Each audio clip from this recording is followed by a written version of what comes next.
All right, everybody, welcome in to episode 84 of Two Countries, Two Americas, All Sports. We're officially over the halfway mark for 2023 as we have reached July the 6th. Happy belated 4th to everyone in the United States here. It's been Independence Day week, and it's been a fun one. Lots of fireworks, lots of barbecues, all the good stuff. I'm Nick Hill, live as always from Chattanooga, Tennessee, United States. And joining me from Americana, Sao Paulo, Brazil is Gustavo Tomazeli. Gus, how are you?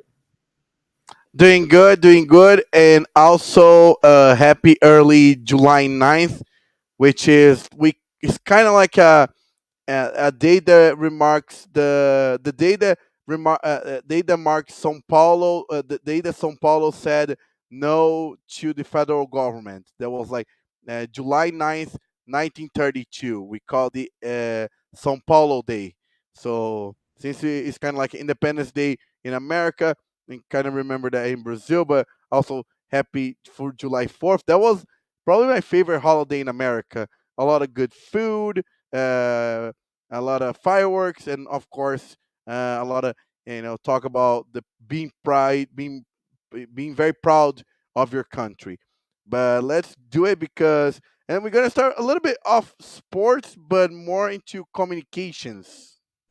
Absolutely. I don't know if we've ever really done a topic like this to start off with your sports pod, but I felt like that this particular topic was very sports related because we're kind of in the precipice of a new social media era. Meta, which is Facebook, they have launched a competitor to Twitter called Threads. Now, for a long time, Twitter has been the leader in text-based communication with short formed messages. However, in recent months, since Elon Musk bought the platform for $44 billion, there's been increasing criticisms, uh, various aspects of the website. And frankly, I think the two most egregious things that Twitter has done, in my opinion, one, the whole verification system, requiring payment for it and taking it away from people who were, actually notable. So now any rando can have a check mark to completely destroying the whole reason why there's a Twitter check mark in the first place.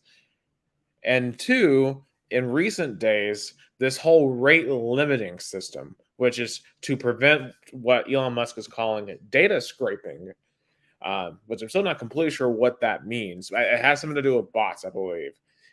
And basically, you're limited to the amount of tweets you can see in one day. And I was running into issues with this while I was watching the race on Sunday in Chicago. And, we've had a lot of storms recently in our area. And it's been really hard to keep up with everything because you run out of a certain amount of tweets and you can't read anything else for the rest of the day. So I think there's a lot of frustrations. And then it goes beyond that. There's some political stuff involved with it as well. But Threads now has emerged, and I believe I saw there's over 40 million new users in the past 2 days, in the first 2 days of the platform. So it is taken off like a rocket. Um, and I'll be interested to see what happens. A lot of sports teams have hopped on the bandwagon. A lot of sports journalists have hopped on the bandwagon. And I feel like Twitter for the longest time has become the place to find breaking news in sports. But I just got to wonder if Threads is going to become that space. I think that's the goal of Mark Zuckerberg because I feel like one thing that Meta, including Facebook and Instagram, couldn't tackle is the social media fast news or fast information platform. Because you don't think about Instagram and Facebook if you need real time information. Instagram is more about the the moment the photographic or now real moment with reels and videos and photographs. And on Facebook, you think more about like interacting with your friends and your peers. So, so Facebook had the community kind of closed, like where you have your friends, or maybe like in Brazil, we use a lot. My broadcasting job depends a lot of we call sports soccer groups. Like if I'm broadcasting a Corinthians game, I join like 20, 30 Corinthians Facebook groups where I share my broadcasting. Um, and Instagram is more about promo. My media company, Liberal, the newspaper, actually on their birthday ran a piece about how important Instagram is helping them promoting their business, especially with marketing. So I feel like Twitter in Brazil still haven't caught up in terms of importance like US. Shout out to Bruno Slonik saying like Twitter is bigger now than ever before. I don't I get what you're saying, Bruno. I know the hype with Elon. I feel like I was expecting more, to be honest. Of course, getting Tucker Carlson was big. I feel like that was, but I still don't know how much he's on it or when he's on. And Thread, and he said Thread has a lot of problems and they steal a lot of information from the user. And shout out to my friend Alison D'Ameto, Rio Bronco Stadium. Look, I'm showing Rio Bronco Stadium to Nicholas Hill, our Go Tiger, our Go Tiger. Go yeah, Tiger. Go Tiger. Alison, Nicholas Hill is our Rio Bronco ambassador in Tennessee and probably US. Yeah, I don't know how many other real Bronco fans there are in the United States. I mean, I can't be the only one, but I do feel like I'm probably the only one in Hamilton County. Yeah. But kind of backtrack on here. Bruno, I think he does bring up some good points. On Fred. I mean, it's very much in its infancy. You can't look at, well, I guess I can't call them tweets, the threads, which are basically the tweets. You can't look at them in chronological order. You can't look up at like specific events. So, and obviously they still have information from the user. True. I mean, Meta is known for that. So, that's just been a huge problem with just social media in general because Twitter has done the same thing. You have TikTok; it's especially egregious with this. So, it's just a problem in general with social media. And you really think about anything, as I said, the old saying goes: if something is free, you are the product. It's Oh like yeah. it's like when you sign up for like a Kroger store card, and you start getting the random phone calls from telemarketers. Where do they get your number from? They probably got it from Kroger. So it's just anything that's free, you are the customer. And but in just terms of utility, I do like the way it looks. I think it seems like it hasn't been buggy so far, but obviously it's lacking a ton of features. Vi Tigre. Did I say that Oh right? Allison yeah. Demetra wants to say Vi Tigre. I guess it's Go Tigers in Portuguese. Yeah. You said it right. Vai Tigre. Vi Tigre. There we go. Let's go. Vi Tigre. I want to start saying that. But It's yeah, I our should goal vault. LSU fans though. I should yell at Vi Tigre. But I'll say that when they play Alabama. But But back to the thread. So I guess when it was launched, I was like kind of caught up off guard. yesterday. It launched yesterday. So it's literally brand new. Like we're within the first 48 hours of this thing. So I think a lot of people are still heading towards it. And so far, and the thing about it is you can't really search up specific topics.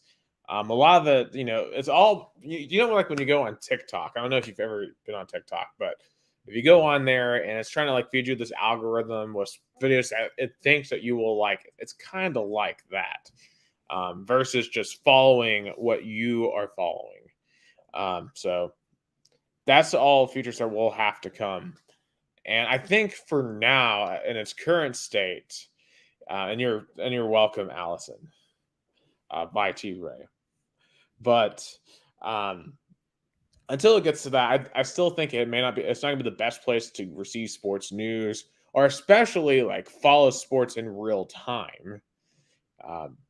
Because right now it's early July, so they've got 2 months to get it ready for football season. I think that's going to be the real test here in the U.S. For sports fans is when we get to college and NFL, just how it works. Think about this just as like ball fans. Twitter has become a unique experience, a unique part of being a Vols fan, being involved Twitter, battling with other fan bases online, and it's going to be, I feel like, kind of hard to rekindle that on a new platform. Like I did post a thread earlier saying let's build hashtag VolFreds, but it doesn't sound as cool as Vol Twitter. Yeah, I think it probably in US will be more analyzed than in Brazil, because in Brazil, to be really honest though, Twitter is more used for like journalists, for example, journalists to find other journalist information. Like you don't have, of course you have fans there, but the majority of it are on Facebook. In Brazil, like soccer discussions happens on Facebook. A lot of it is on Facebook. Like Allison can tell. Like Allison knows how Facebook is big for our soccer broadcasting, but also for our discussion with fans. We have also WhatsApp here. WhatsApp here have like WhatsApp groups where. So I think in Brazil, unfortunately, you have more your niche, your group within social medias like Facebook and WhatsApp, comparing to Twitter, where you like can debate other fans with other niches because of the hashtag effect. Yeah, and that's something that Freds will have to adopt at some point if they're truly going to compete with Twitter. And what's interesting, at least in the case of Brazil, is both WhatsApp and Facebook and Freds are all owned by the same company. And I think that's a whole other issue in terms of having one company own everything.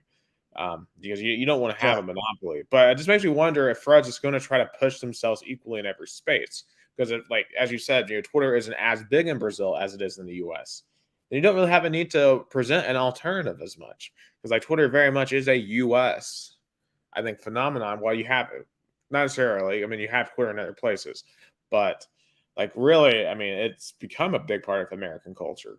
And I'll be curious to see how this evolves in the next couple of months and how it relates to sports.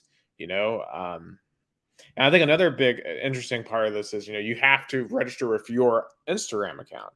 So I think a big part of the Twitter sports experience was all these people with burner accounts and and stan accounts of random players. Like when you look at like NBA Twitter, for example, and I don't know if that's going to really translate on Threads because of the Instagram. I mean, are people going to create Instagram accounts just so they can do the same thing they did on Twitter? I kind of have my doubts on that. Yeah.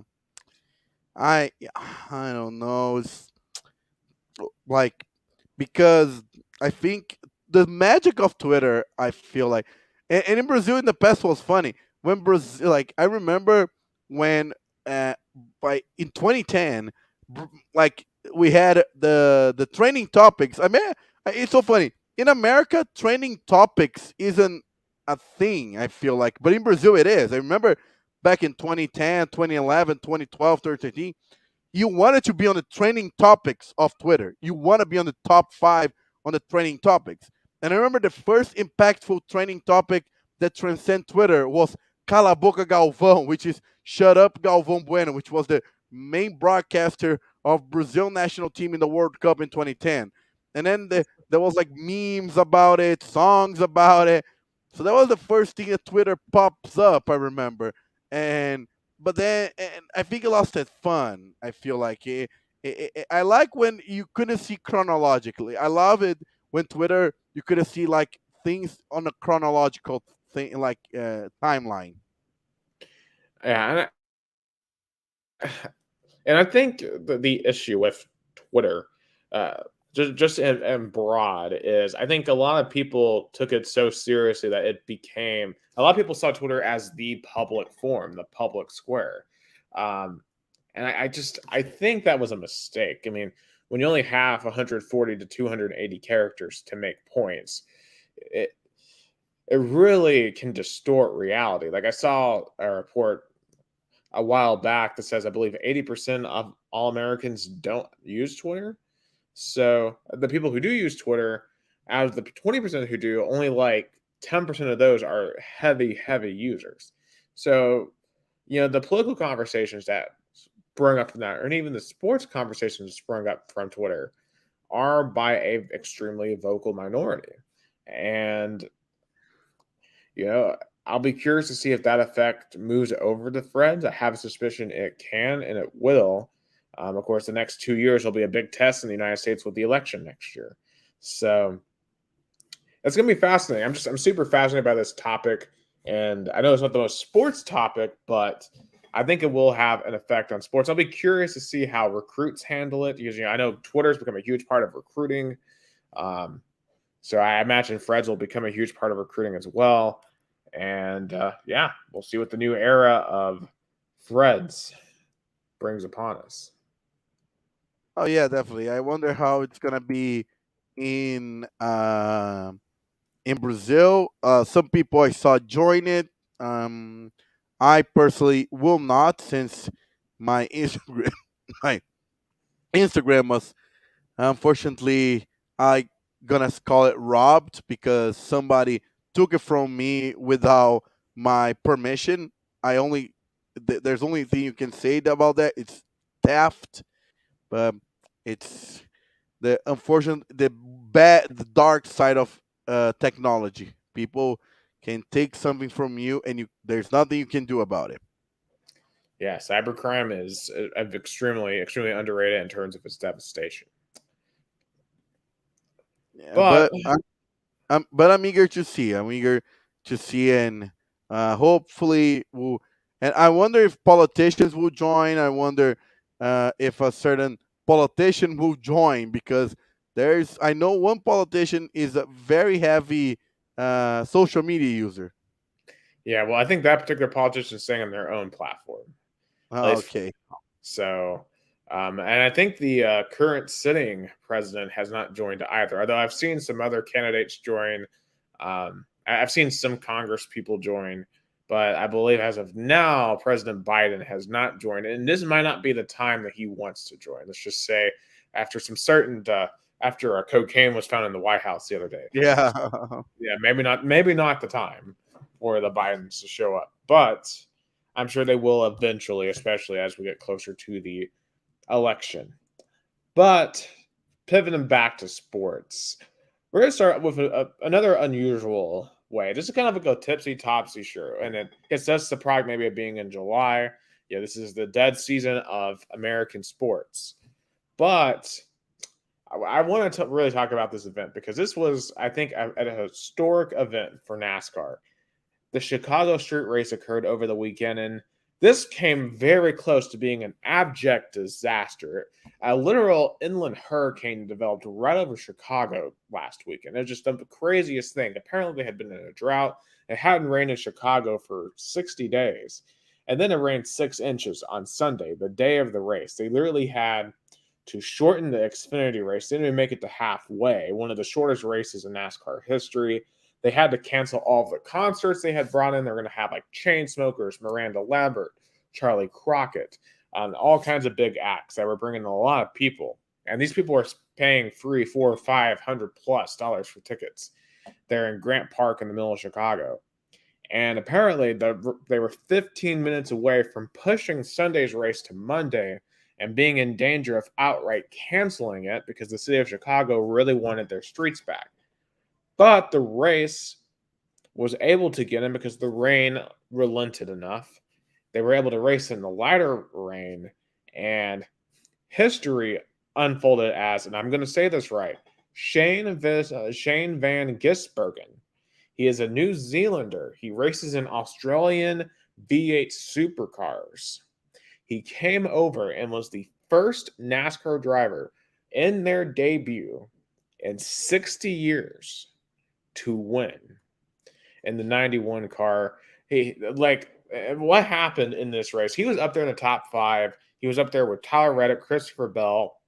The street course in the middle of Chicago did not have stadium lights, so they couldn't race that night. And they started this race, I believe, at 5 o'clock Central, which was later than they had planned because of the rain. So they reached about halfway and they realized we're not going to finish this race at its full distance. So we're going to have to shorten it. They took the race from 100 laps down to 75. And that completely screwed with pit strategy. It trapped Shane Van Gisbergen and other drivers in the back. And while the rest of them floundered, Van Gisbergen was able to drive back up from about 17th through the field on a track that was very hard to pass on and was able to win the race. Just an unbelievable drive by him. And it's just the craziness of it. Because just imagine if you take, I don't know, like some guy from the Arabian Basketball League, right? Or something like that. You stick him in the NBA and he goes on to win the finals MVP. Like that's what happened here. It's truly unbelievable. I don't know if you've ever seen anything like that in Brazil, Gus, of someone coming right in and just dominating. No, I feel like it's since it was a Sunday of historical events in terms of weather-wise. I feel like that translates to what happens on the track. Romarinho, Romarinho, that kind of Romarinho came out of nowhere and became a big star to Corinthians. Oh my God, Romarinho. Oh my God, Bruno Slonic, I miss those days.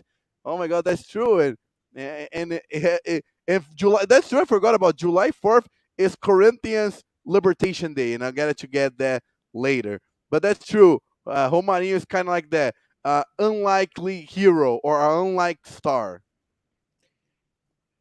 Yeah, and Van Gisbergen, like he's won 80 races in Australia, but still, like to come into NASCAR, a lot of great drivers have come into NASCAR and have never won.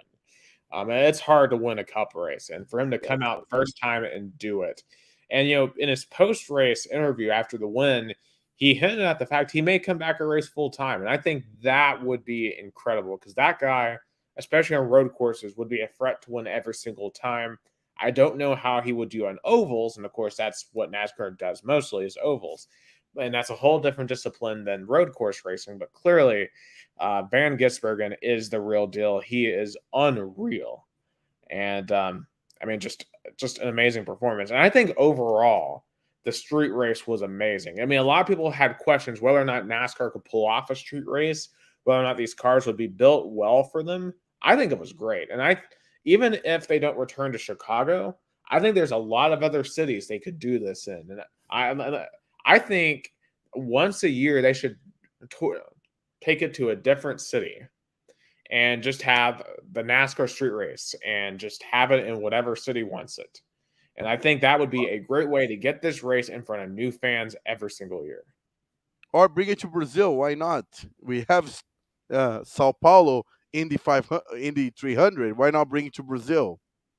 I think honestly, international is the next move. I think because the rumor is next year they're looking at going to Montreal for a race up in Canada. So that would be maybe the first step in going international. NASCAR back in the 90s did race in Japan. So, I mean, Brazil would not be out of the realm of possibility for that. Now, obviously, Yeah. NASCAR stock cars are a lot heavier than F1, but they could pull it off. I think that But would but be a we have cool.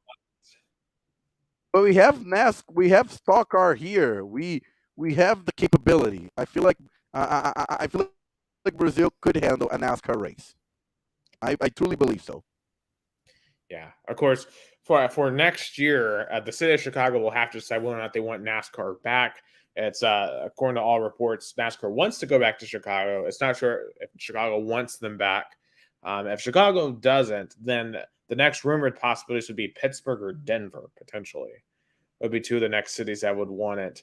And I don't know. I don't know if either one of those cities would be as cool as Chicago because I mean, just watching the race and seeing the Chicago skyline. I've been to Chicago once back in 2018. I mean, that's just a pretty city just to walk around in. Like the architecture in downtown Chicago is unbelievable, even though it's cold and Yeah, windy. first Yeah, unfortunately, I wasn't able to visit Chicago. Kind of my fault. I didn't have time or plan it. I always thought like, oh, I'm gonna go, and I never went to see Chicago. That's a city I'm sad that I never visit. Yeah, go in the summer. Even in April, it was cold, but still, I mean, it was a cool place. The deep I dish pizza is good. I even had media credentials to the MLS All Star game in Soldier Field, and I didn't go. I regret. Very, very regret. Oh yeah, you definitely should have. Because I mean, Chicago's a. I mean, I know a lot. Chicago's a lot of crap in the national media, but I'm like every city has violence and has problems. But if you stay out of like the really bad places, like Chicago is a great place. So Yeah, like Sao uh, Paulo. Like if you avoid downtown, especially Crackland, you'll be fine. exactly, that's why you got to do your research before you go anywhere. But I thought it was a great event. Hopefully, they do it in Chicago again. If they don't, then there's a lot of other cities that they could do it in. I could see them doing it in like a New York, an LA, a Boston, and maybe they go international with it. I think they will try Canada first. I think they should do something like Mexico City at some point. Because I know NASCAR runs a series down in Mexico. I think it's called the Pinty is up in Canada, but there's a series they have in Mexico. I think that'd be cool to do a race down there. Um, but I mean, it would be cool. It's cool to see street racing be a part. And I think for NASCAR, it really is another feather in their cap. NASCAR is the most diverse racing series in the world. I mean, they do literally every type of racing you can think of outside of like drag racing. They can race on dirt, they can race on road courses, street racing, they can do Daytona and Talladega. They can do traditional mile and a half ovals. They can do short tracks. I mean, they can do everything. And I think it keeps the series interesting. It keeps the series fresh.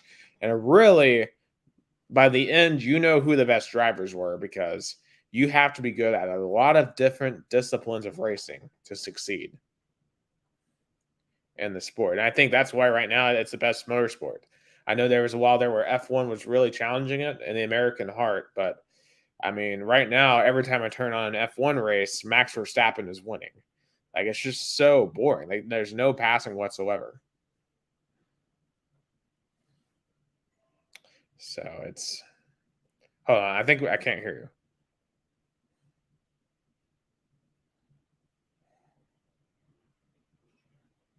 I think you got me now. Yep, I got you now. No, I was gonna say that's true. I mean, one thing I wish, like you talk about uh, foreigner drivers, in NASCAR. Why not Brazilians? For example, Rubens Barrichello. He was an F1 racer with Ferrari. He now dominating stock car here in Brazil. I don't know why. I will be eager to watch him. I would love to see him on NASCAR in US. Honestly, I wouldn't be surprised. I think Justin Marks, who's the owner of Trackhouse Racing, he's basically the reason why Van Gisbergen got this chance was because Marks, he owns the cars that Ross Chastain the one. Of course, I've talked about him a ton this season with all the controversy he's been in, but he just recently won in Nashville. And the 99 of Daniel Suarez, who's the only Mexican driver to ever win a NASCAR race. Um, so they've been running a third car every now and again, the 91 car, which is the Project 91 is what they call it. And the whole point of the car is to bring in outside drivers like a Van Gisbergen, like that driver you mentioned from Brazil. I think they're going to have a lot of drivers who come in to try their hand at it.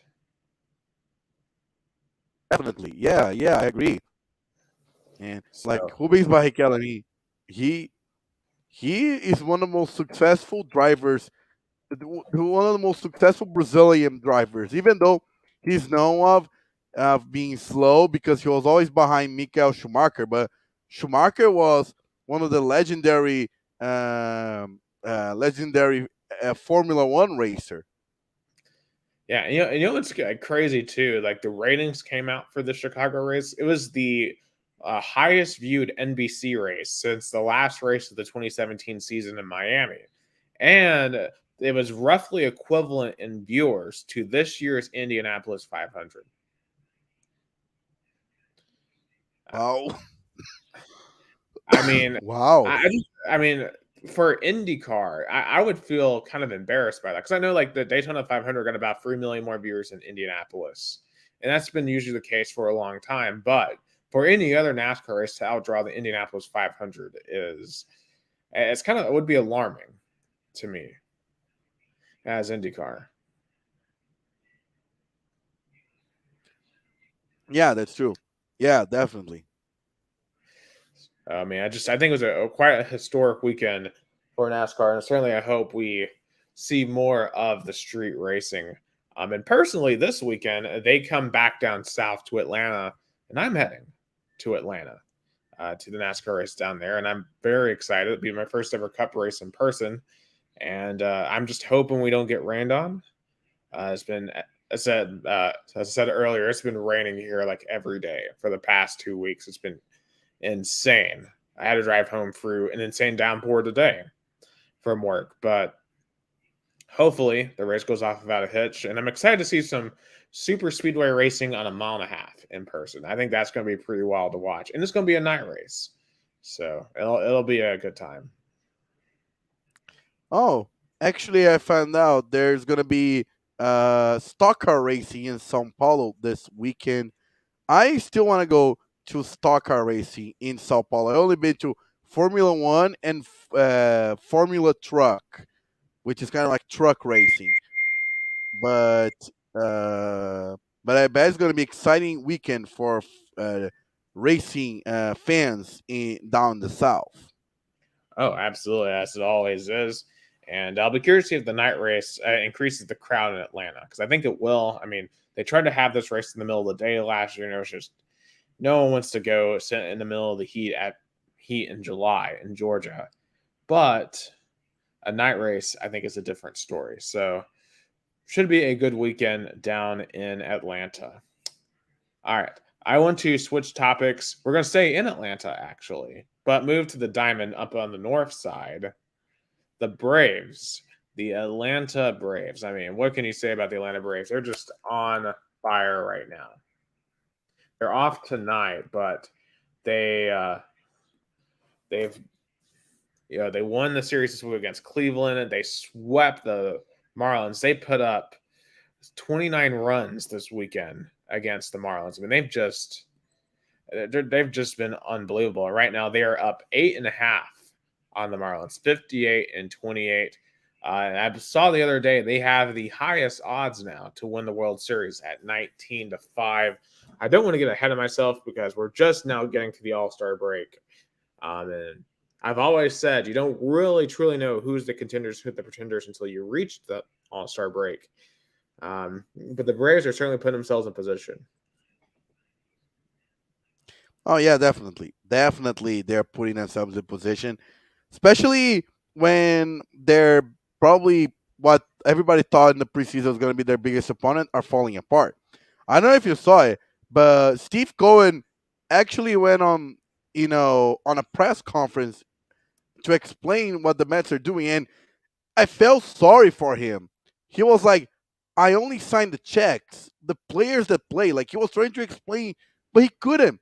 Like, how can you explain the amount of money the Mets spend, especially with Verlander and Mark Scherzer, and you are third in a division where you have Washington Nationals tanking. I mean, they're fourth. I mean, the Phillies are ahead of them at 47 Yeah, that's 30. true. They're fourth, and they're only ahead of the Nationals, which are tanking. Yeah, I mean, I know the Marlins have been a nice surprise, but still, the Mets are paying so much more in payroll than they are, and they're paying more than even Philadelphia is. I know Philadelphia just went to the World Series, but I don't know. I mean, you're the guy, you're DeGrom, who was your leader for so long, is killing it down in Texas, and they are leading the AL West over the Houston Astros, who have been dominant in that division for many years. Um, and it just feels like you have been left with the purse. You've been left with the bag, and you have nothing.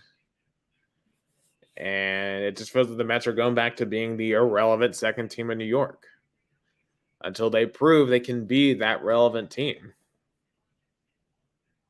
Yeah, definitely. And and in baseball, it is getting to the point that it's not. It doesn't matter how much money you spend. It's the quality of the money you spend and how much you can build this team with the Like baseball is about analytics, farm system, and clutch players. Yeah, and I think a lot of this is gonna, I think, clash heads with the whole discussion right now over Shohei Otani. Yeah, I know Shohei Otani right now is having maybe the greatest season we've ever seen in baseball. I mean he's over 30 home runs already before the All-Star break. He's 7-3 with a free ERA. I mean, we haven't seen stuff like this since Babe Ruth 100 years ago. I mean, it's truly once in a lifetime stuff we are seeing from Shohei Otani. And the sweepstakes are on. The trade deadline for MLB is August the 1st, and there's starting to be some rumors. Are the Angels thinking about trading him to make sure they get something in return? The Angels have said, no, we're not going to do that. We are looking to try to make the playoffs. But the Angels, just like every other year they've had, both Otani and Trout, are sitting there third in the AL West at 45-44, 7 back. And they're facing not making the playoffs again, potentially. Um, what would you do, Gus, in that? Because I don't know. I know the Angels have the money to pay Otani, but I don't think Otani wants to stay in the Angels. it's tricky.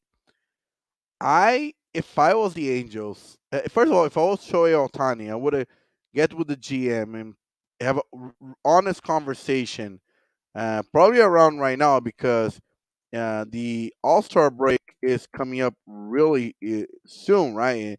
And that's where you kind of make the talks. It's next week actually in Seattle. So I feel like this week Otani should go to the GM and be like, "Are we gonna be a contender at least next season or not? If not, trade me so you guys can get value and I can go somewhere I can be productive and at least to get some value out of me and not letting me go after my contract is over."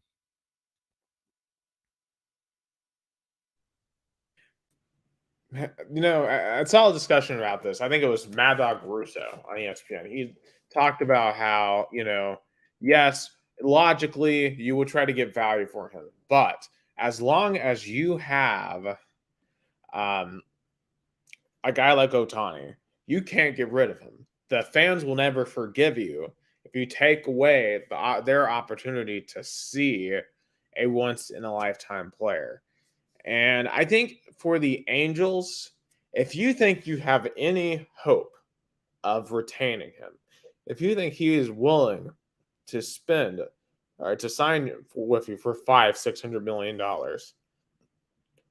I think you keep him, and I think you go for broke because no matter what you do after losing him, you won't retain anything close to the talent that he has. And we've seen crazy things happen in baseball. I mean, 2 years ago, the Braves, I mean, they were just in an absolute dumpster. But they came back in the second half of the year after making some good moves, and they won the World Series. And I think there's a lot of players that would come to LA and play with Shohei Ohtani. I mean, why wouldn't you want to play with this guy? Um, I think if you're the Angels, you got to go for broke right now. You got to go all in, trade away the future. You got to convince Otani that you can win in Anaheim And because also, you can do how anything. how big for Mike Trout to see that move because Mike Trout is being even more patient than Shohei Ohtani. Like, imagine everybody in baseball wants the Angels to be a contender because you have two icons, two baseball icons, two legends that are basically only regular season players right now because you don't find pieces to make this team a contender. I mean, I think back to the World Baseball Classic. How exciting was it to see Shohei Ohtani play on an actual international stage? It was amazing. And we have never seen him in October. I mean, you can't be imagine it'd be like if LeBron James never played in the playoffs, you know? And that's what we have in baseball. And it's hurting the game. We need to see Shohei Ohtani play in October. And if the Angels aren't going to provide it, then someone else needs to step up and be that team. And I think teams like the Dodgers are willing to pay that much. Now, I want to throw a scenario out there because I saw a fan-run blog talk about this. The theory goes, the Atlanta Braves they haven't opened up the checkbook. They didn't open the checkbook for Freddie Freeman, nor for a lot of other players. And they've kind of kept spending down. But what if they did it intentionally? Alex Anthopoulos, the GM, did this intentionally to maybe make a run at a Shohei Ohtani.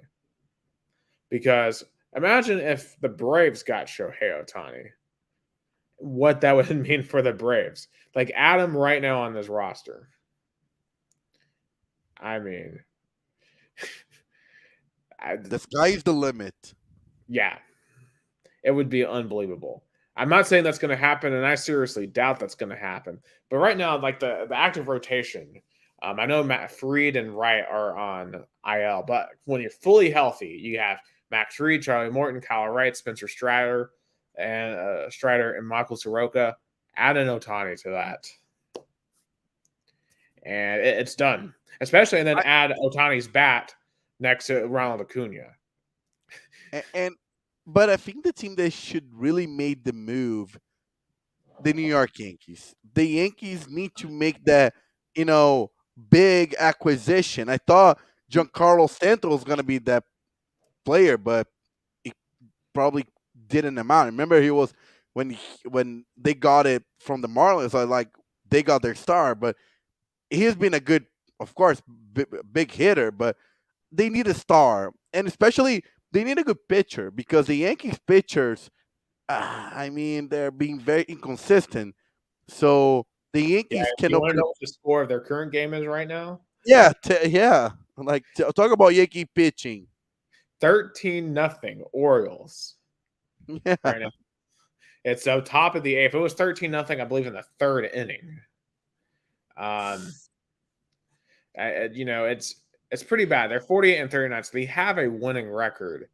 But the Yankees are supposed to be the gold standard in baseball. They're supposed to be the team with the highest payroll. They're supposed to be the team with the biggest stars. And they really haven't been. But Shohei Ohtani in New York would be big box office. Just imagine those ratings.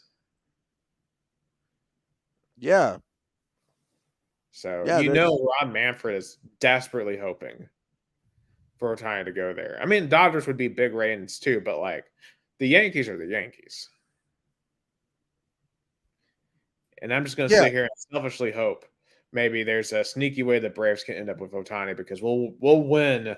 I mean, okay, I can't say that because in baseball it's too crazy, but it's hard to win a championship in baseball. But man, on paper that might be one of the most talented baseball teams of all time with Ohtani. But I am very curious to see how the Ohtani situation goes down. But the last thing in MLB is the All-Star. As you mentioned, the All-Star game is next week in Seattle, and we have the rosters. So I don't know if you've gotten a chance to look at those. I look over the rosters, and obviously there's a lot of players. Obviously, your suspects are there. So the starters on both leagues. For the American League, you have Jonah Heim from the Rangers, Yandy Diaz from the Rays, Marcus Seaman from the Rangers, Josh Jung from the Rangers, Corey Seager from the Rangers. A lot of Rangers. It just shows you how the Rangers have just exploded this year. You have Mike Trout, Randy Orozania from the Rays, Aaron Judge, and Shohei Ohtani are your starters. And over on the NL, you have Sean Murphy from the Braves, Freddie Freeman from the Dodgers, Luis Arraez from the Marlins, Nolan Arenado from the Cardinals, Orlando Arcia from the Braves, Ronald Acuna from the Braves, Mookie Betts from the Dodgers, Corbin Carroll from the Diamondbacks, and JD Martinez From the Dodgers, your starters are Clayton Kershaw and Shane McClanahan. So, any names that stand out to you there? On the AL, always Aaron Judge, even though he's not having a stellar regular season like he did last year, especially with the remember how much he was looking to get a home run record. Still big name, of course. Shohei Ohtani, no brainer. I'm eager to see Shohei Ohtani in the home run derby if he's going to compete or not. Uh, I didn't see any names on the Mariners, the home team. Yeah, they do have Julio Rodriguez as a reserve and George Kirby as a reserve pitcher. So they have two players from home. And also shout out Brent Rooker from the Athletics. Someone from Oakland made it on to the All-Star Wow, team. the only A's player who's gonna have a something meaningful coming out of this season. And you know what's hilarious? The Washington Nationals have none. Wow, they are really tanking. Yeah. And you want to know how many players the New York Mets have? How many? One. The Mets Oh, literally have the same amount of All-Stars as the as Oakland A's. Yeah, Pete Alonso. yeah, we're gonna get the home run derby title this year. Yay! I mean, Like it's just insane that like it's funny. The Mets became the Knicks, and the Knicks became the Mets. Were the Mets good when they made runs in the postseason? Depth, uh, like you know, young stars, hunger players, like players who want to, go. I remember Daniel Murphy, uh, those kind of players. Like we have like now R.J. Barrett, the Knicks players. And now the Mets are the Knicks in the past. You have all the aging stars, like you had Carmelo Anthony and Studmeyer in the past, but couldn't get you anything. And the Mets right now are aging stars like Lindor, Scherzer, and Verlander that don't get you anything. yeah, I mean, it's a sad state of affairs for the Mets. Of course, Aaron Judge, because of his injury, he was replaced by Wando Franco from the Rays. Mike Trout has been replaced by Kyle Tucker for the Astros. So, some. Oh yeah, Shane McClanahan actually has been replaced by George Kirby. So, going to be an interesting week up in Seattle. And of course, the most exciting thing, as you mentioned, is the home run derby. I don't know who's in it. Let me see. Home run derby.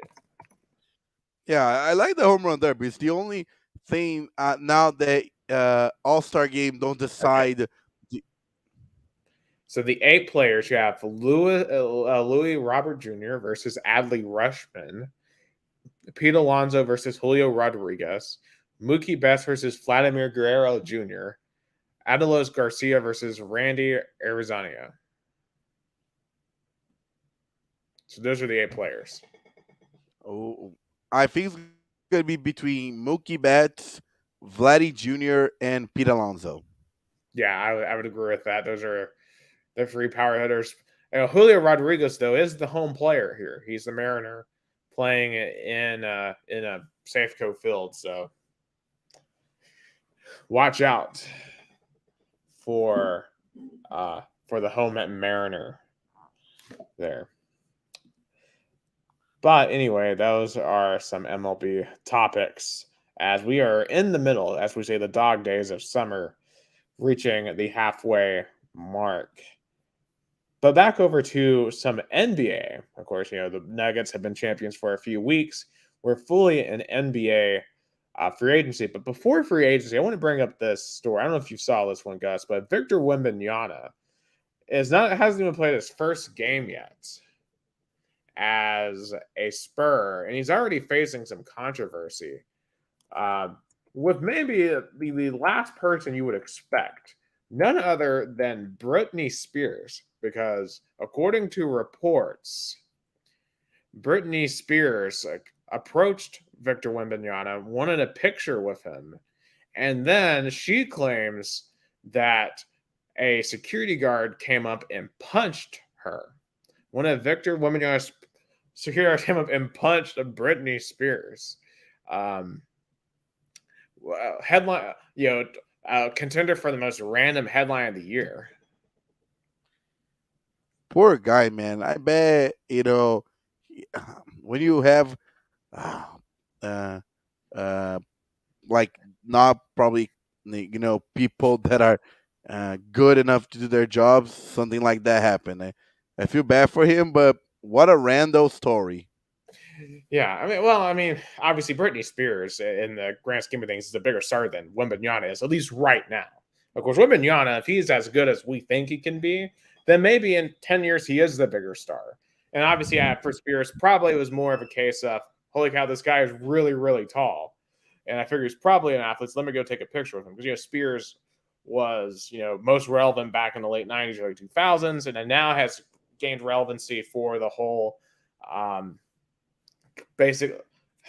Okay, I forget what was the term called. Like she was, in California, and you have completely disappeared, Gus. Oh, Okay, there I'm you here. go. Well, what was that called? The conservative battle, the conservacy battle that she had with her father. Because remember, she was like not in control of like her own life at all. Oh, conservatorships Yeah, or yeah. So she just got out of that like a year ago.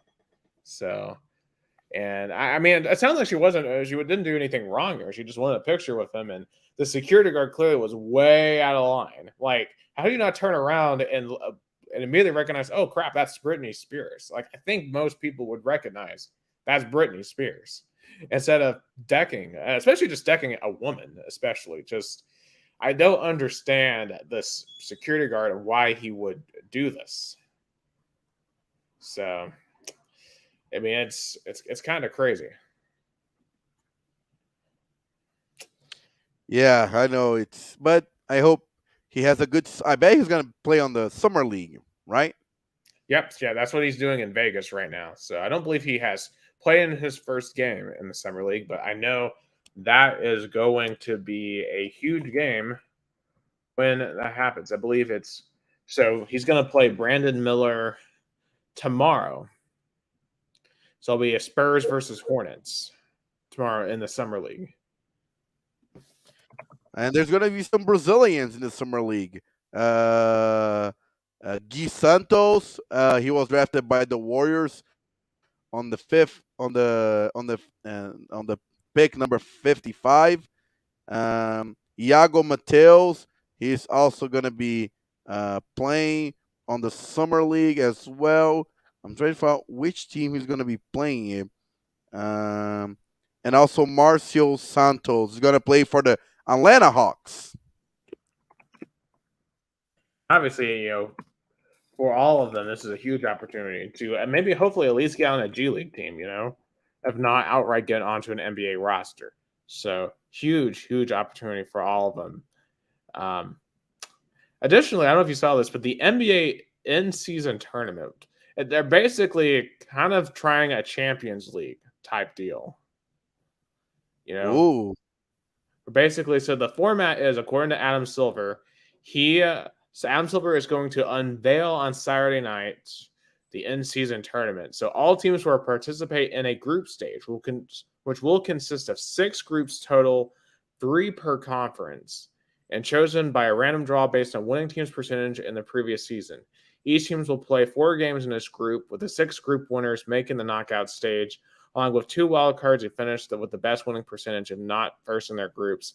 Knockout stage games will be single elimination through the final.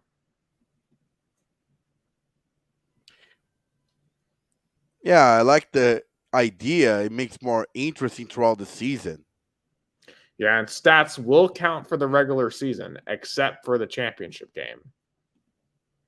Why? I don't know why the championship game is excluded. Yeah, like so those are the terms. Like, do you think this is a good idea? I mean, in soccer, it's different. Like when you talk about like Libertadores or a Champions League, you're playing teams from other countries. in those competitions that you don't normally get to play in your own home country league. But this Or is kind of like a FA Cup or Brazilian Cup kind of thing. yeah, but like, okay, like an FA Cup, for example, like Manchester United could play like, Luton Road, Luton's like Luton Town or something like that, like the smallest team, like Oxford Town, could face Liverpool at any point, but you're not going to have like the Delaware Blue Hens take on the Miami Heat in the NBA in-season tournament. And I think that's what makes like the FA Cup so special is the opportunity for small clubs to take on the big boys. And in Yeah, an like in-season tournament, it's just NBA teams playing each other. It's no different, really, um, than any other regular season game. no, I get what you're saying, but I feel like it's more about getting a title. It's like the Brazilian Cup here. It's you, for example, right now the Brazilian Cup has all the teams in the first division, but you still want to win the title. You still want to have that, winning. Right. But like, in theory, you know, a team may not be in the top of the Brazilian league, right? But they could still, as you said, win the first division of Sao Paulo. Like there's Yeah, different stages to it. NBA to me, it's just not going to be that. Um, Unless you're going to do like G League or something, but I don't think they're going to do that. So it just doesn't make any sense to me. And I don't think it's going to have any impact on legacies. It's going to be like a fun exhibition tournament. You know what's going to be like? It's going to be like the preseason tournaments in college basketball. Like around yeah, Thanksgiving, they go to like Atlantis, or they go to Hawaii or Orlando. It's going to be like that, where you get some really good basketball play during that time. And I think you may see some teams that usually don't win in the NBA Finals win in this, because this will be a single elimination, kind of like a college basketball type deal. But I think the teams that know they're good in June aren't going to show everything in this, because why would you? Because the real prize is in June, not in December. yeah. It's a good point. I mean, it's not in the culture. It's a glorified summer league. I'll say that. Yes, and to me, it feels like a vain attempt to compete with football. And I don't think while the NFL is going on, there's any way the NBA can overcome that. But because the NBA has its own part of the schedule after the Super Bowl. Yeah, I agree, and I don't know and the NBA is kind of all over the place. They're really trying to figure out how to get fans back. Yeah, although I will say this, they did have some of the highest playoff ratings this year, for the first time in like 25 years. well, not in 25 years, but like in 5 years. They still aren't close to the ratings of 25 years ago when Jordan was still playing, but they are having a decent bounce back. And I think the NBA, I don't know if they'll ever have the Jordan ratings again, but I think they can have a stable ratings like they have now and be the second biggest professional league. But they're just, the NFL is just so far ahead, it's ridiculous. Oh, so much far ahead. Absolutely. Like, But let's get into some free agency here, because it's that time of year. And I think the biggest name on the market this year is going to be Damian Lillard. He has had enough of Portland, and I can't believe it took this long for him to be done with it, frankly. But apparently, he really wants to go to one place in mind, and he wants to take his talents to South Beach. He wants to go to Miami. Um, do you think the Portland should agree to it? And do you think Damian Lillard could be the piece that takes the Miami Heat over the hump? They've been to the finals 2 out of the last 4 years. Um, can you imagine a Damian Lillard, Jimmy Butler duo? what I could say though is does the Heat have the pieces to make a trade with Portland? That's what I'm curious to see. Yeah, and that's the other side of the equation. A lot of rumors are they would have to get rid of Bam Adebayo to do it. I think Adebayo was their best player in the finals. I think he played better than Butler. Like he held his own against Nikola Jokic. Now he didn't outplay him, but he held his own, and he played better than I think a lot of people expected him to. And I think that would be a huge loss for the Heat if they got rid of him to get Damian Lillard, because I think that would change how the Heat would have to play. Yeah, because the trick thing is like, how much do you want to give up on the core that brought you two Eastern Conference titles for a player who is talented but hasn't won anything? Right. And, some people are going to say, well, he played in the West. He's never had the best team remotely close. But Jimmy Butler's never had the best team either. And as you said, he's won twice. So it's certainly tricky. And I question if Damian Lillard would fit in defensively with the Heat, because I think the Heat are a defense first team. But I think, Damian Lillard, though, would be electric in Miami. I would be very excited to see him, and I think they would be a contender. For Portland, it sounds like it's about time for them to blow it up and start tanking. I don't know for who, though, at this point. You missed Victor Wembanyama. Yeah, they're gonna have to find their European talented, maybe, you know, but they're gonna. Unfortunately for Portland, they couldn't, use Dame for a title, but they can get pieces out of it. And for Damian Lillard, he has to get out as because his like opportunity window is getting really short. Yeah, so apparently, according to recent news, Bama apparently he are ready to give up anybody to get Damian Lillard except for Butler and Adebayo. Those are the two they would be willing to keep. Everyone else would be on the block. But And but Tyler Hero probably is a no for Portland. They don't want Tyler Hero. no. And I think you need to be careful, because I think you need to look at the Dallas Mavericks. Look at what they all get. Look at what they gave. They got multiple players to get Kyrie Irving, and it completely backfired on them. They now can't play defense, and they don't have any depth anymore. And I think Miami needs to be careful not to be in that same position to go get Damian Lillard. Yeah, I totally agree. Yeah. Speaking of the Mavericks, shout out to our guy Grant Williams from Tennessee. He just signed a 4-year, $54 million contract with the Mavericks. That gives them much needed depth. They need to really stack that bench, because they just had nothing by the end of the season outside of Luka and Kyrie. Well, Kimberly he's not with the second NBA team. It feels like yesterday he was still playing as a ball.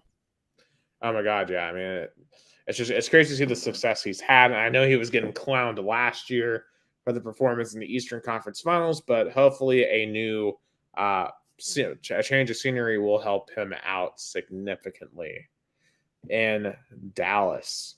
Some other interesting news too. This one shocked me. Dylan Brooks getting a 4-year, $80 million contract with the Houston Rockets. What is Houston doing? Yeah, and they're tanking for the past few seasons. I mean, it sounds like they still are. I mean, these are not, I think, good moves at all. Like, giving Bam Adebayo 80 million, or not Bam Adebayo, but giving Dylan Brooks $80 million to me is just insane. I mean, especially after all of the problems he caused the Grizzlies by the end, and all the controversy for being a side player. It just doesn't make any sense. There's a reason why there was all these Shanghai memes by the end of the season for Dylan Brooks. Like no one wanted him, but Houston wanted him, and it feels like Houston. And shout out to Houston. They did get Fred VanVleet from the Raptors, and that's a championship player, a player that has won a championship with Kawhi Leonard back in 2019. so that he becomes their best player. But the Rockets are still far away, in my opinion, from being a playoff team because they're going to have to learn to play true team basketball. If you watch the Rockets at all last year, they basically were playing AAU ball. They were so disorganized, and I think they're going to have to grow up a lot as a team. Definitely, it's one of those teams that's gonna take years probably to go back to be a contender again, and who knows, maybe those two maybe Dylan and Fred will be helping with the rebuilding of the Rockets. Absolutely. Otherwise, those are all the major moves. A lot of the rest of this is just people resigning LaMelo Ball and Anthony Edwards were signed with the Hornets and the Timberwolves respectively. They got both the max of the $260 million. Chris Middleton and Brook Lopez returned to the Bucks, so Giannis will have his core still with him, and Draymond Green staying with the Warriors as well. So maybe not as crazy as we've seen in previous years. But I think that it's a byproduct of teams realizing that building a core and building consistency is extremely important. And I think for a long time in the league, it became all about where the stars are going to go and where the superstars are. But I think now we're back to team basketball, and that's a good thing. Yeah, team basketball is size, and looks like a few years ago it was about dribble and individuality, but now it's about team and size. Absolutely. But we'll see if anything else crazy happens in NBA, of course. Hopefully by this our next show we'll know the fate of Damian Lillard. Um, but to finish off, to begin the transition into Brazil, we'll finish off with soccer. The U.S. men's team is currently preparing to, or is playing rather, in the Gold Cup. They just beat Trinidad and Tobago 6-0. I know a lot of people are like, well, it's just Trinidad and Tobago. They should beat them. May I remind the audience, once upon a time in 2017, we lost to them on a cow pasture to get knocked out of the Russian World Cup. So I'll take anyone over Trinidad and Tobago. Because it's like Georgia State, right? Like when Tennessee plays Georgia State again, yeah, we'll probably beat them by 50, but there's still always going to be a little bit of fear of that team because of what happened the last time. Yeah, yeah, definitely. It scars you.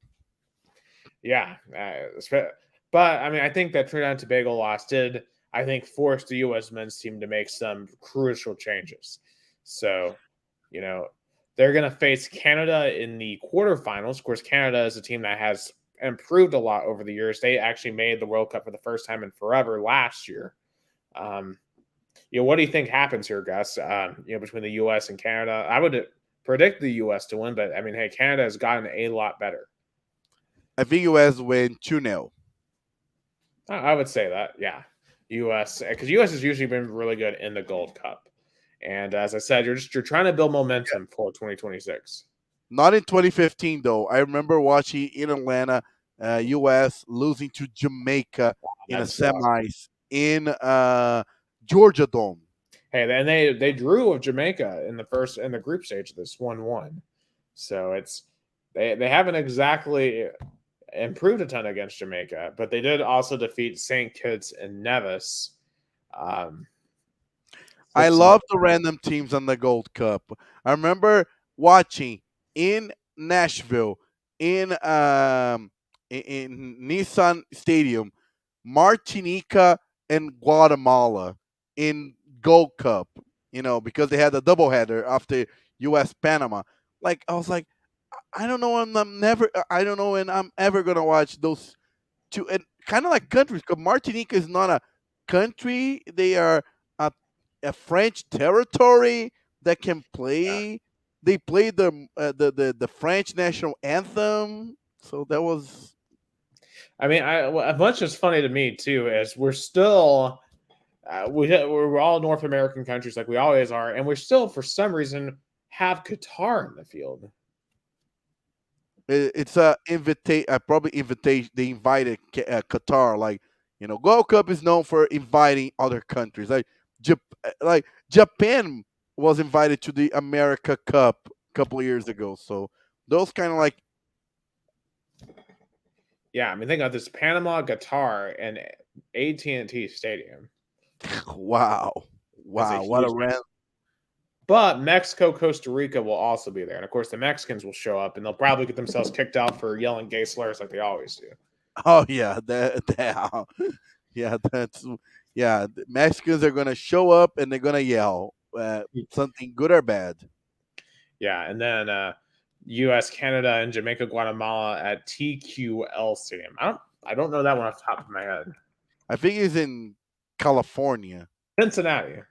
Oh, Cincinnati. That's true. That's the FC Cincinnati Stadium. Ah, okay. That'll be an interesting stadium. Oh yeah, see Cincinnati, and then if the U.S. wins, they would go play in San Diego against Panama or Qatar, and then next Sunday is the finals at SoFi Stadium. Inglewood, California.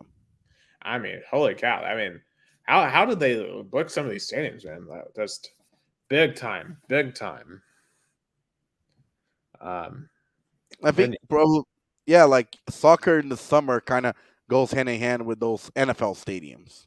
yeah, that's what's going to be fun. Then when you get to 25 with the Club World Cup, and then with the World Cup in 26, I mean, these Sams are getting those practice runs in. Oh yeah, and I know how that feels because I cover many soccer games in NFL and even college football stadiums. I know how fun the atmosphere can be. Absolutely. So hopefully the U.S. Will beat Canada and be marching on through the Gold Cup. But for more soccer coverage, let's head down to Brazil. And Rio Branco, I know they've kind of had a bit of a turbulent Yeah. week.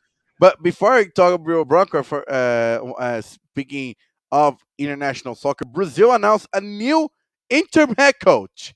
Do you, do you know about that? When you announce a new interim Uh, head coach? So they will not commit to a Yeah, full coach at this time. because like like a I guess I can say here like a bitch, Brazil is waiting for Carlo Ancelotti. Like Carlo Ancelotti did not commit it. He not say like, "Hey, I want to coach Brazil." Brazil like, okay, so Ancelotti's contract with Real Madrid is gonna expire in the summer of 2024. Okay, we're gonna wait for his contract to expire and then make a run after him. But until then, we have to decide what we're gonna do. So up until last month, the under 20 coach Ramon Menezes was coaching also the uh, the professional team, the Brazil national team, but he didn't got good results, especially on the last friendly match versus Senegal. So Brazil's Confederation president Edinaldo Rodrigues announced he is gonna he announced a new interim head coach, current Fluminense head coach Fernando Diniz is the new interim head coach. But this is going to create a whole mess. So he's going to keep both jobs. He's going to be Fluminense's head coach and Brazil national team head coach. And the problem is when he announced his list, like players he's going to call up, there's going to be suspicious about it. It's like if he calls up players from Flamengo, Palmeiras, Grêmio, Botafogo, teams that might be competing with him, might be competing with Fluminense in the Brazilian championship, people are going to be asking, is he calling this player in the national team because he want to make the rival team of Fluminense weaker? Or even if he calls up a Fluminense player, is going to be like, oh, he's biased because he's also his coach in a club. Would it be possible for him to call up one of those opposing players and be like, hey, I know we're supposed to be talking about Brazilian national soccer here, but hey, would you want to come join me at Fluminense? Um, Maybe if it was 10 years ago when Fluminense was rich, I would say so, but now Fluminense is not rich anymore. Fluminense is a really tight budget. Like Fluminense could not convince one single Flamengo player to leave. I doubt it. And Maybe as the Fluminense and the Brazil national team, are they located in the same city, or is this guy really having to yeah. travel back and forth? No. They're, the headquarters of Brazilian Confederation, the Soccer Confederation, is in Rio de Janeiro.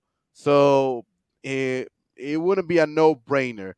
The only, he's gonna be kind of like, he's only gonna be focusing on Brazil national team when there's the FIFA dates, the international dates where there's no club activities. And since Brazil this year fully embraced the international dates by not scheduling any games during that period, it's gonna make it easier. So he's under a 1 year contract as an interim head coach. So if Ancelotti really comes and beat the Brazil's national team, Fernando is going to be like a permanent assistant in the CBF. Hmm. So basically, if he comes out, does a really good job, he's just set himself up to be basically the assistant. Yeah, That's an interesting thing, and I guess I could see the appeal in that. You could still get to say I was the head coach of the Brazilian national team, and that's pretty cool. Um, I guess my question is, and I understand that the guy from Real Madrid is still under yeah. Ancelotti, contract. Ancelotti is the number one target. That's the number one, only one target the Brazil Confederation has. But how much money could the federation pay a coach? Do they have the money to outbid these European clubs?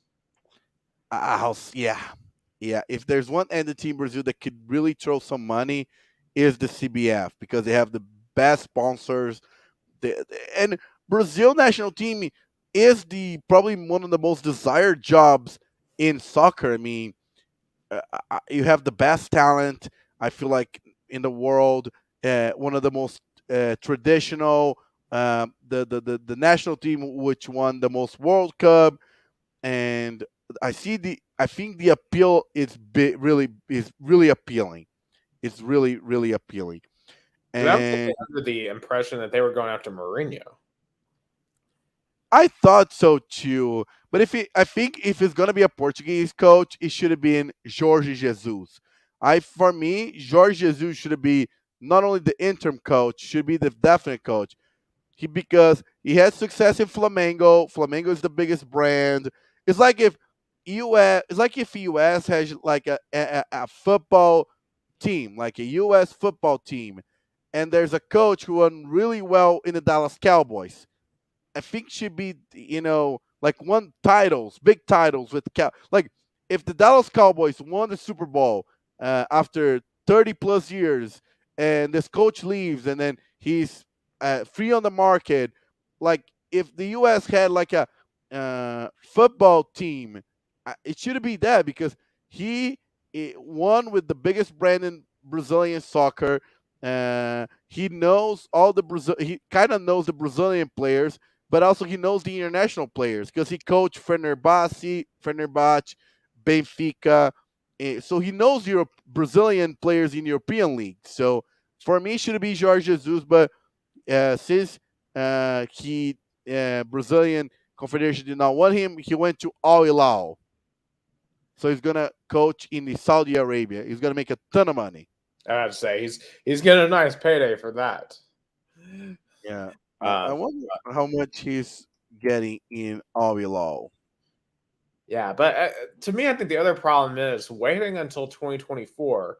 That gives you only 2 years to get your squad ready for 26. And I know it's a huge deal to get a coach in place at the beginning of a World Cup cycle. So to do it midway through, it seems like almost a little bit of an arrogant play.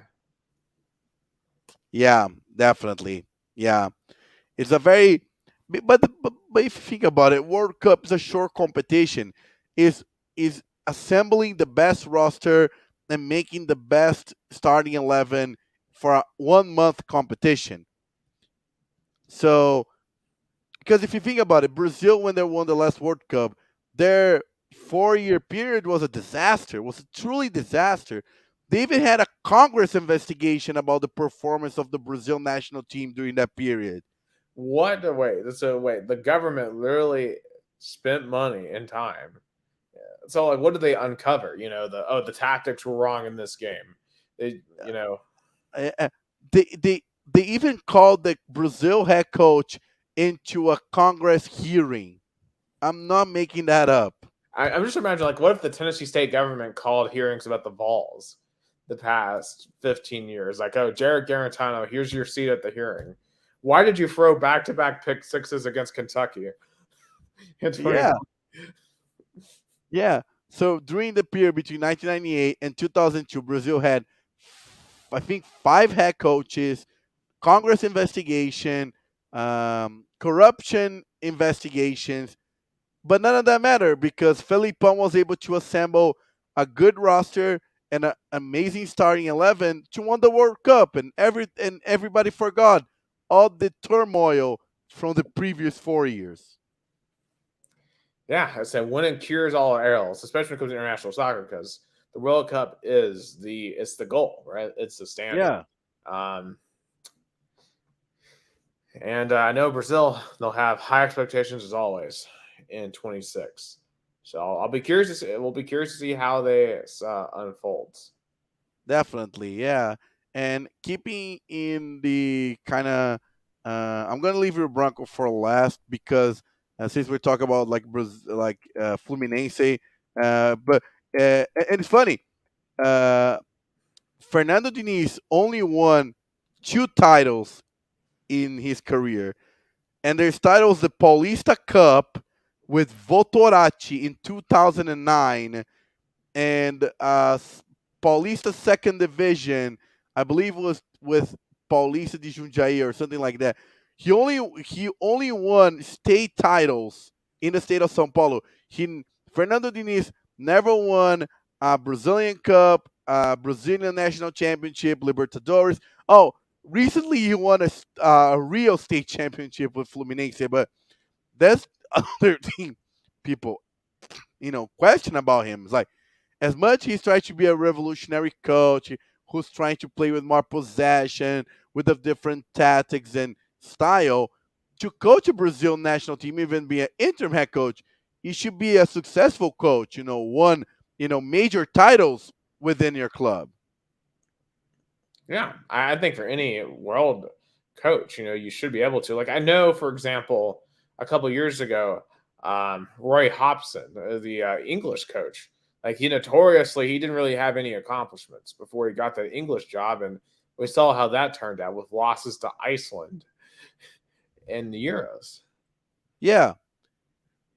So it's going to be a bit like in his defense, Fernando Diniz is beloved by players, former players and current players, and he is a very intense and very charismatic uh, personality. So we'll see. I'm curious to see what he's gonna do in the Brazil national team. Um, so this week was the Brazilian Cup quarterfinals week. São Paulo 1-0 over Palmeiras. Palmeiras has been in a little bit of a crisis. Only one win on the last 5 games. Um, also an called a PR crisis since Abel Ferreira he was uh, suspended this week and last week, and his assistant who coached Palmeiras on last game in a press conference says that the Brazilian championship is rigged and they're gonna rig against Palmeiras because the system does not want Palmeiras to win again. What? I mean, hasn't Palmeiras won it like every year for the past like 5 years? Yeah, I mean, I okay. I may say this jokingly. Like I remember like during the College World Series, I was telling people, "Oh, the NCAA has decided that LSU is going to win, and they do not want Tennessee to win." But like to go out and boldly say it in a press conference is insane. and then the repercussions of it was worst. So then there was a official statement by CBF who laments the acts of Palmeiras assistant João Martins. He says that the sports court is going to be call it on it, and and there was like he says that that was very sad what he did, calling out the referees. It was very grotesque, childish, and even xenophobic way to diminish the Brazilian soccer, especially since he's a Portuguese coach.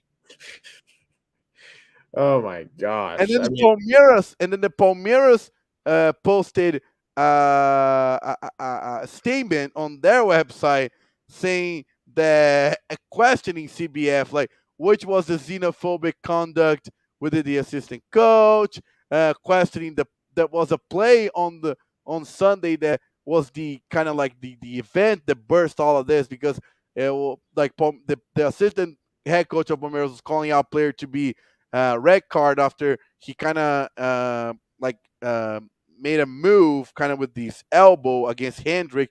I thought it was fine for a yellow card, maybe a penalty kick. The referee even conceded. But then yesterday, Palmeiras president Leila Pereira says that the interviews and press conference are suspended until further notice because of this issue with CBF. okay, first and foremost, PR people in Brazil give no craps. Clearly, I mean, holy cow! Just imagine if this something like this going on in America is maybe only the GOP responds this brazenly in the United States. But I mean, from the CBS standpoint, I'm confused from the initial standpoint how any of Palmeiras' criticisms were xenophobic. I mean, it just sounded like they were criticizing, so claiming that the league is cheating is not xenophobic, at least to me, unless there's a mistranslation there. I'm not completely No, no, understanding. I think what CBF wanted to say was like a Portuguese coach saying that the Brazilian championship is rigged is a xenophobic act of a European person diminishing a Brazilian product. I So think basically, they're claiming he's elitist. yes. Hmm. Yeah, That is and an the statement say that the statement also after saying the xenophobic terms like that the assistant coach show unknowledge of the own tournament that he plays, that there was many teams that were like 2-time 3-time consecutive champions. yeah. I think that the assistant coach there is out of line clearly. Like you can't just go out and say the league is rigging it against you. I mean, there's times I think to be critical of the refs, but man, to say the entire thing is rigged is crazy. Yeah, Um, and the way he said, he was like, "Oh, they wanted they want to rig because the system does not want Palmeiras to win again." Like, what system? Palmeiras won back-to-back Libertadores, back-to-back state championships. Like, there's no system preventing Palmeiras to win. It's a but bull crap. Lula does not want us to win. Ah, no, no, Bolsonaro's want us to win, but not yeah. Lula. Yeah, Abel Ferreira needs to stop whining, and even his assistants needs to stop whining. Like Abel Ferreira, you're a great coach. You are one of the best coaches Brazil ever had. Very successful, but please stop whining. Please stop going on press conferences and slash out. Like I kind of get where Leila Pereira is coming, where Leila is coming from, the Palmeiras president. She's like, what I can do is kind of shield my players, especially my coaches, to say anything that can make me look more even worse. Yeah, it sounds like he is taking the lessons from Nick Saban in terms of whining. Yeah. And Oh, I'd say good. this: one of the things I might be most excited for outside of racing this month is SEC Media Days because Oh, the Alabama press conference will be a must watch. I'll definitely be tuning in. I would not. I don't want to miss that. And it's coming up, right? It should be mid June. Yeah, I think it's like June. This is July 17th, so like I think a week from Monday, Oh, which means a day also after. we'll start some college football previews Oh, soon. that's true. So because A we are day getting very close. a day after my birthday. Oh, absolutely. Hey, we're close birthdays, but yeah, but Bear Fiera, Nick Saban, two peas in the pod. Abel Ferreira and Nick Saban, successful coaches, deserve all the praise in the world, but both, please stop whining, concentrate on the field, and stop questioning referees and the league and rigged and I wonder if Deion Sanders is going to be saying stuff like this after Colorado gets beaten several games this year. yeah. But he's not about whining. He's want to make a showmanship. He's just want to he's just one person show. Yeah, and we'll see if that can translate into P5. But I can't wait to talk about Colorado when we get to some Pac-12 previews. Oh, definitely. All the Buffaloes. All the Buffaloes. Another thing that happened in Brazilian sports, kind of off the field, but really something that is horrible, horrible, horrible. So Corinthians player Luan, he he was a big talent back in 2017 for Grêmio. He won Best Player South America back in 2017, and then he kind of didn't play well, but Corinthians got him anyway, made a huge sign, and but since then he's playing worse and worse, and now he's not even in the roster. He's not even being called up to games. He's kind of being training separately, and he's getting paid 800,000 reais, and I don't know for what reason fans decided to invade a motel last Monday to beat him and the people that were with him. Wait, was it like Corinthians fans that went in and did this? I'm not gonna call those people's fans. I refuse to do that. I'm gonna call vandals and criminals that associate themselves with the Corinthians brand. Because Jeez.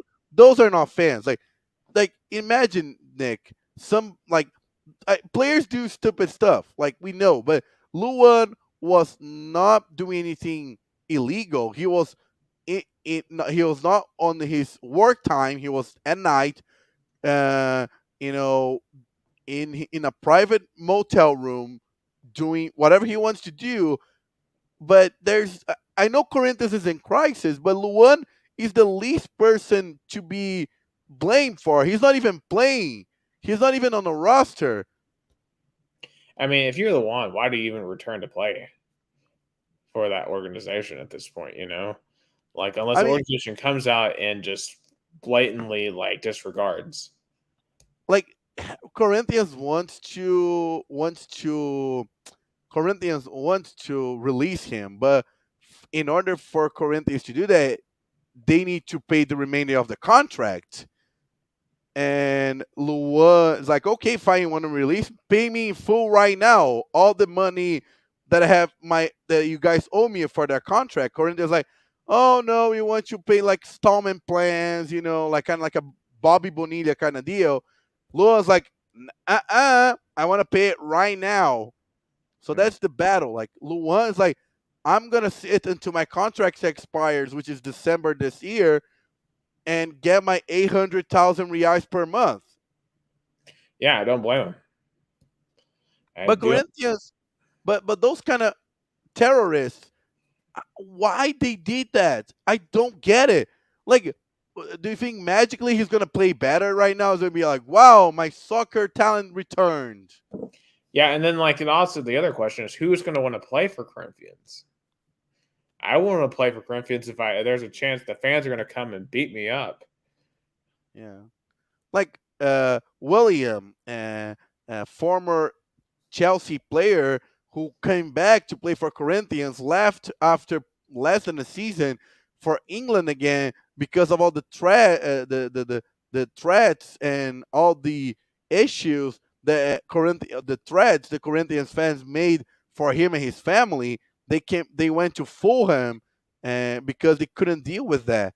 And I feel like Corinthians has been a toxic environment, especially because of the chaotic way Corinthians been also off the field, especially with management. Corinthians front office has been a disaster, truly disaster. Like you saw how crazy the coaching carousel has been for Corinthians. You know, Yeah, I mean, it's not even the first really terrible incident. in a motel this year Mm, for Not like, Corinthians. yeah, the other coach incident was like back in the 80s, but that's not probably like the point is Corinthians start the season with a coach that has never been a coach who was an analyst, didn't work. And then he got another coach, which for me probably would have worked, but too much controversy off the field. Had to fire him. Now they got another coach who didn't coach for the past 2 seasons, who has a lot of success in the past, but in the recent time, uh, in the recent times, has not coached anything like good, and he's been the in terms of winning percentage the worst coach Corinthians ever had, like Corinthians had since 2007 when Corinthians was relegated. I mean, it puts Tennessee to shame. At least the pre 2021 Tennessee to shame. Yeah. Just how dysfunctional. Uh, And for anyone, I mean, for you and for anyone else who remains a fan, I mean, man, I mean, I think first and foremost, I think it sounds like there just needs to be some accountability. The majority of the fan base, I would assume, is not for this, and they're going to have to find a way to, I think, rein in that rest of the fan base who is going crazy and is oh, doing. and also Corinthians got punished for homophobic chants, and they're gonna play one game without fans also. So they're And L tree. yeah, so also that happened too. So Corinthians, like, it's in a bad news after bad news after bad news. I thought Luxemburgo was gonna get fired on Wednesday. There were rumors about it, but it didn't happen. I think it's gonna remain until next Saturday because Corinthians right now they're gonna play on uh, Tuesday for the playoffs of the Sul-Americana, which is a stage before the round of 32, and then they're gonna play the second leg game of the quarterfinals of the Brazilian Cup. If Corinthians is eliminated in both, I think Luxemburgo is gonna get fired because it's gonna be a lot of issue. I think a lot of loss. The amount of a loss and on and off the field, especially the money that Corinthians is gonna lose by being eliminated in two tournaments. Ah, Yeah, it sounds like the coaching's worried more about having security around his house than whether or not he's going to get fired yeah, I officially. know. Yeah, that's just sad. And I don't know how you change that. I mean, that's going to be a culture change as an organization. You got to get a front office that strongly opposes that can bring in a coach with high character. It just the whole operation just sounds so low character all year. Like not looking at people's backgrounds, tolerating bad fan behavior. Um, Something's going to have to change, or otherwise, you could see a once proud Brazilian soccer team fall off the wayside. I wonder if they could become the next Vasco da Gama. Oh boy, and I mean, Corinthians and Vasco are hand in hand in the relegation zone. I mean, Vasco is even more disorganized because they still have an interim head coach. They couldn't find uh, a replacement for Mauricio Barbieri. Vasco fans are furious because what I feel like the difference with Corinthians fans and Vasco fans were promised by 777 partners that they were going to have a great team, a lot of investment, and they're going to at least try to compete with Flamengo. None of that happened. Flamengo humiliated Vasco. Vasco is in the relegation zone, is a laughing stock of Rio, and you know, so it's a good comparison. Corinthians and Vasco are in turmoil right now, and I don't see that. I think they both are going to escape relegation if they're even worse teams than that. Also, Santos right now. Santos has the longest streak of not winning, losing and tying in the Brazilian professional leagues. First, second, third, and fourth division nationally. Santos has not won a game in 12 weeks. Oh my gosh! Especially in the year where you're honoring Pele. Just Yeah, it's definitely Pele is turning over his grave in Santos right now. And the player who's representing the number 10 of Pele, Soteldo, was Santos signed him, and then punish him for undisciplinary acts. Yeah. But hey, at least on the other side of things, Botafogo up by 7 points. And Oh, then Grêmio in second. Just yeah. Botafogo just on Sunday beat Vasco da Gama in a derby handedly, and that game was crucial because that was the first game without their coach Luis Castro, who left also for Saudi Arabia. So the fans wanted to win to be like, hey, we can do this without him, and great win by Botafogo. But the question remains: who's going to be the next Botafogo coach? And if so, if the next coach can keep the same performance, because I like Botafogo fans are hopeful, they are ecstatic, but they know that the title might not come because of the roster is not a strong roster as Flamengo and Palmeiras. So if Botafogo has one, two, or three key injuries, things might not go their way. they might not. And right now they're through, what is it? They're through 13 I, matches. So yeah, they're only a third through the season. So you got a long, long way to go. But I mean, it's yeah. still a dream start. Out of, I guess, the traditional powers, you got Flamingo and Palmeiras, their third, fourth. Which one of those two do you think has a chance to kind of rally to take back over Grêmio and Botafogo? It all depends on who is going to be eliminated sooner in the other two competitions, like Libertadores and Brazilian Cup. Currently, both Flamengo and Palmeiras are in Libertadores, Brazilian Cup, and Brazilian National Championship.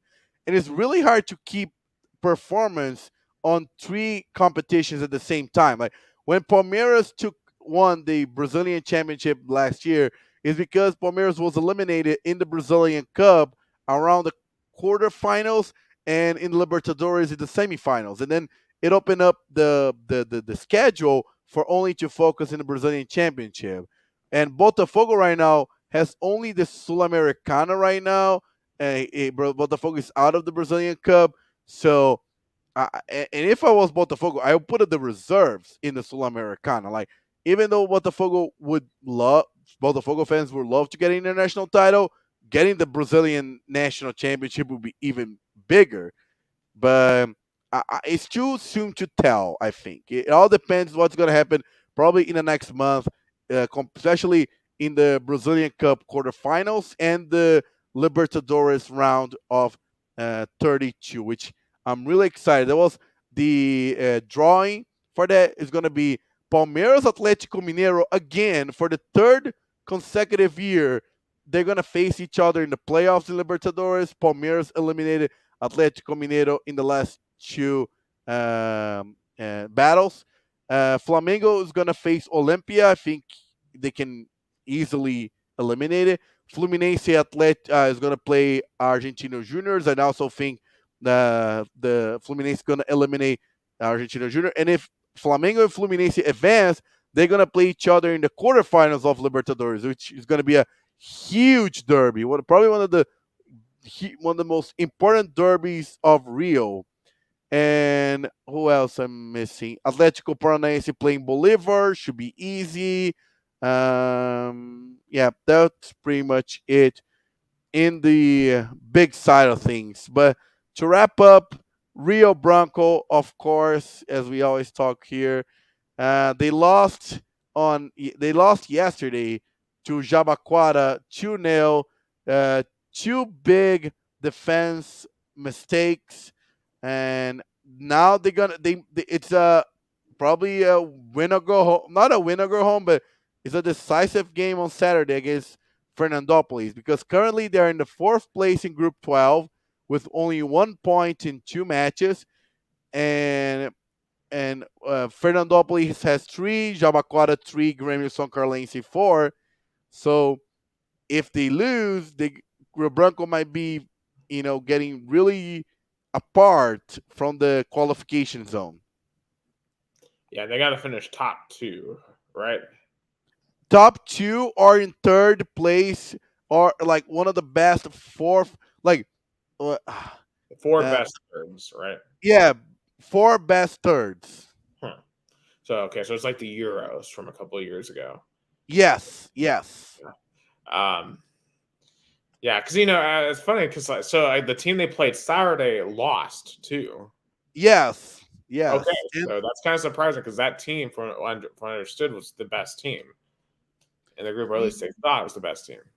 no, São Carlense is the best team. São Carlense beat Fernandópolis, which is, I think, the worst team. They are kind of not paying salaries.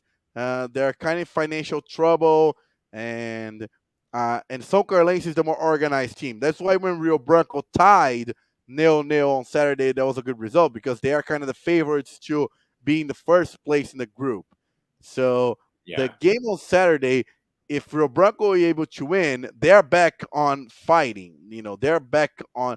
I don't think they're gonna back on top, but they're gonna be in a good position. If they tie, it's still a good-ish result, especially if they win both of their home game, the home back-to-back home games. But if they lose, things are gonna get tight. They're gonna yeah, have then they're gonna have to win 3 consecutive games. yeah. Because I know that Jabataquaya, or I don't know if I feel like I butchered that, but Jabuca, say Jabuca. Jabuka, Yes. Jabuka. Um, Cause the impression I got is that them and Rio were pretty equal. Yeah. I'll say so. Yeah, there was a even match, 2 key plays that decide the game, but uh it's gonna be. And Rio Branco is gonna have a really like the week is like they were Saturday they were on the beach, and now on Wednesday they were on the beach, and now on Saturday they're gonna go all the way to the north of the. It's like you're playing on Savannah, Georgia on Wednesday, and then you're gonna have to play in Chattanooga on Saturday. So they don't So have to go to like Chattanooga, or well, not Chattanooga. They don't have to go to like the Amazon or something. They're still in Sao Paulo, right? yeah, there's still Sao Paulo, but it's gonna be like there was like a 4 hour bus ride on Wednesday, and tomorrow they're gonna have a 7 hour bus ride. Ooh, that's a lot of time sitting on a bus. Yeah. So they spend 4 hours on Tuesday to go to Santos, 4 hours back to Americana, seven. They're like almost 22 hours on the bus. Are you going to the game on Saturday or? Sadly, I will not since I have to work Saturday morning here in Americana, and I don't have the time or the financial resources to make this trip. Mm-hmm. Yeah, So, so I guess you'll have to kind of remotely call it. yeah, I'll broadcast what we call here big tube, the tubão. Yeah, the remote call. Yeah, but hey, hopefully they can get the dub and stay alive. That's true. Hopefully that can happen. I'll be broadcasting the game on Saturday, and hopefully a good result can come. But that's it for tonight's 2 countries, 2 Americas, all sports episode 84. The only podcast to talk about both American and Brazilian sports. For Gustavo Tomazeli down in Americana, Sao Paulo, Brazil, I'm Nick Hill from Chattanooga, Tennessee, United States, and you have been listening to the 84th episode of 2 Countries, 2 Americas, All Sports. Have a good one.